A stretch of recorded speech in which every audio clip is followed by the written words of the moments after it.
కంటితో కనపడినది కాదు, ఇది సర్వవ్యాపకమైతే, ఇది చుట్టుకుంటే నిజానికి దీనిలో ఈ బ్రహ్మాండమంతా ఉన్నది అని గుర్తుపట్టాలి. శివలింగమునకు 5 ముఖములుంటాయి. 5 ముఖములతో ఉంటుంది. ఏది ముఖము అంటే, మీరు ఎటు విభూతి రాసి బొట్టు పెడితే అది ముఖం. 5 ముఖములు అని ఎందుకంటారంటే, తూర్పు, పడమర, ఉత్తరం, దక్షిణం 4 వైపులా 4 ముఖాలతో చూస్తాడు. పైకి 1 ముఖంతో చూస్తాడు. 5 ముఖాలు. 5 ముఖాలతో ఉంటాడు కాబట్టే పంచాస్యుడు అని పేరు. ఇందులో గమ్మత్తు ఏమిటంటే, 5 ముఖాలతో ఉండి ఏం చేస్తుంటాడు? 5 వైపులా చూస్తూ ఉండడమేనా ముఖంతో? కాదు.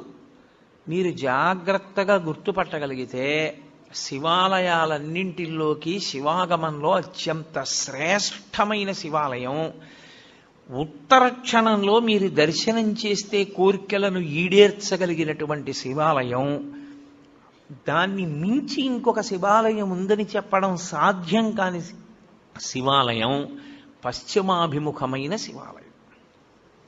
అంటే మీరు లోపలికి ప్రవేశించినప్పుడు ఆలయంలో శివలింగం పశ్చిమ ముఖాన్ని చూస్తే దాన్ని సద్యోజాత శివాలయము అంటారు. అది సద్యోజాత ముఖంతో చూస్తోంది. అది శివాగమంలో అన్ని శివాలయాల్లోకి శక్తివంతమైన శివాలయం అదే. ఈశ్వరుడు తూర్పుకి 1 ముఖంతో చూస్తాడు. దాన్ని తత్పురుష ముఖము అంటారు. ఇప్పుడు ఇక్కడ ఉండే శివాలయంలో ఉండే శివలింగం తూర్పుని చూస్తోంది. తూర్పుని చూస్తోంది అంటే దాని ఉద్దేశ్యం ఏంటంటే, మీరు లోపలికి వెడుతున్నప్పుడు దేవాలయం కట్టినప్పుడు రాజద్వారానికి ఎదురుగుండా దాని ముఖం తూర్పు వైపుకుంటుంది. తత్పురుషము అంటారు. ఈ తత్పురుషం వైపు చూసేటటువంటి ముఖం, తత్పురుషమని పేరున్న ముఖం తూర్పుకి చూస్తే అది తిరోధానాన్ని చేస్తుంటుంది. తిరోధానము అన్న మాటకు అర్థం ఏంటంటే, చీకటిలో ఉంచుతూ ఉంటాడు. ఆ ముఖంతో తెలియనివ్వడు. మాయాస్వరూపుడై లోకమునకు జ్ఞానము లేకుండా చెయ్యగలిగినటువంటి ముఖమునకు తత్పురుష ముఖమని పేరు. అది మాయ కమ్మిస్తూ ఉంటుంది అందరి మీద. ఒక శివాలయంలో ప్రదక్షిణానికి మీరు వెళ్ళినప్పుడు మిగిలినటువంటి ఆలయాల్లో ఎలా ప్రదక్షిణం చేస్తారో అలా చెయ్యడాన్ని అంగీకరించదు శైవాగమం. అసలు దక్షిణం అన్న మాట ఎక్కడి నుంచి వచ్చింది అని అడిగారు. మనుష్యుడు తూర్పు దిక్కుకి తిరిగి కూర్చుంటే ఆయనకి కుడి చేతి వైపుకి ఉన్నది ఏదో అది దక్షిణం. అందుకే దక్షిణ దిశ అంటారు.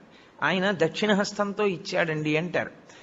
దక్షిణ దిక్కన్న పేరు ఎందుకు వచ్చిందంటే, మనందరం తూర్పుకి తిరిగే కూర్చుంటాం. ఏ కార్యం చేసినా తూర్పుకి తిరిగి కూర్చోండి అంటారు. తూర్పుకి తిరిగి కూర్చున్నటువంటి వ్యక్తికి కుడి చేతి వైపుకి వస్తుంది కాబట్టి ఆ దిక్కుకి దక్షిణ దిక్కని పేరు. ఇప్పుడు మీరు తూర్పు ముఖంగా ఉన్న శివాలయంలోకి ప్రవేశించి నమస్కారం చేస్తే గృహస్థు ఒకలా ప్రదక్షిణం చెయ్యాలి, బ్రహ్మచారి ఒకలా ప్రదక్షిణం చెయ్యాలి, సన్యాసి ఒకలా ప్రదక్షిణం చెయ్యాలి. ముగ్గురు శివాలయానికి ఒకలా ప్రదక్షిణం చేయడానికి వీల్లేదు. గృహస్థు సవ్యాపసవ్యం చెయ్యాలి, బ్రహ్మచారి పూర్ణ ప్రదక్షిణం చెయ్యాలి, సన్యాసి అపసవ్య సవ్యం చెయ్యాలి.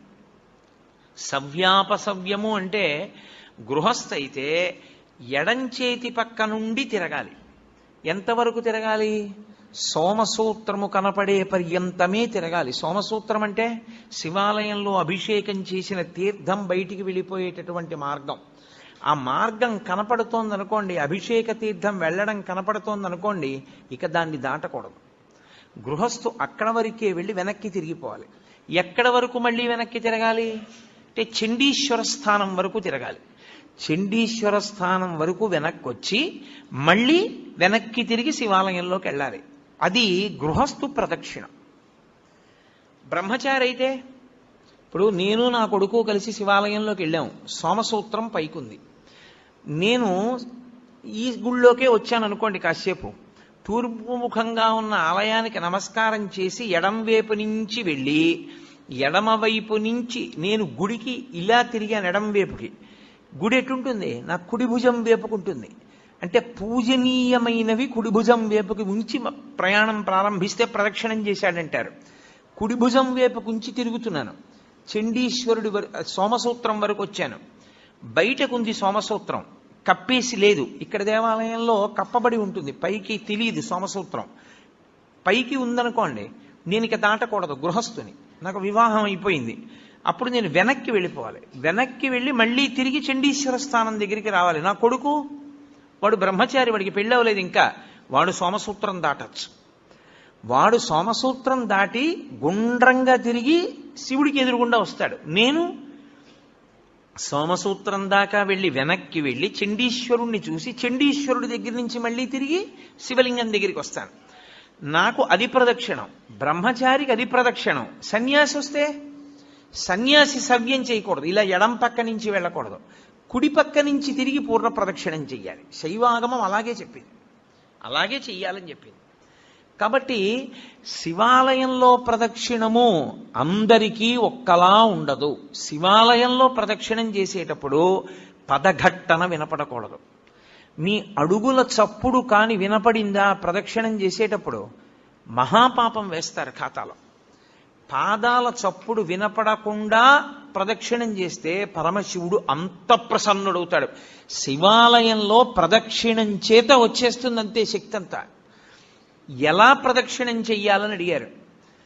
నిండు గర్భిణి, ఇంకొక గంటలోనో 2 గంటల్లోనో ప్రసవం అవుతుంది.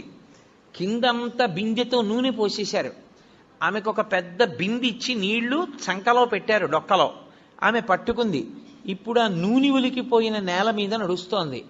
ఆమె ఎంత పరాకుగా అడుగు వేసి నడుస్తుందో ప్రదక్షిణ సమయంలో అంత పరాకుగా అడుగు వేసి నడవాలి, చప్పుడు రాకుండా. అంత మెల్లగా పదఘట్టన లేకుండా తిరగవలసి ఉంటుంది. అందుకే అడుగడుగు ప్రదక్షిణం అంటారు. ఇలా అడుగు వేసి దాని ముందుకు తెచ్చి అడుగు వేస్తారు, మళ్ళీ అడుగు వేస్తారు. నిశ్శబ్దంగా ప్రదక్షిణం చేయాలి. శివాలయంలో ప్రదక్షిణం చేస్తూ ఏమీ మాట్లాడకూడదు.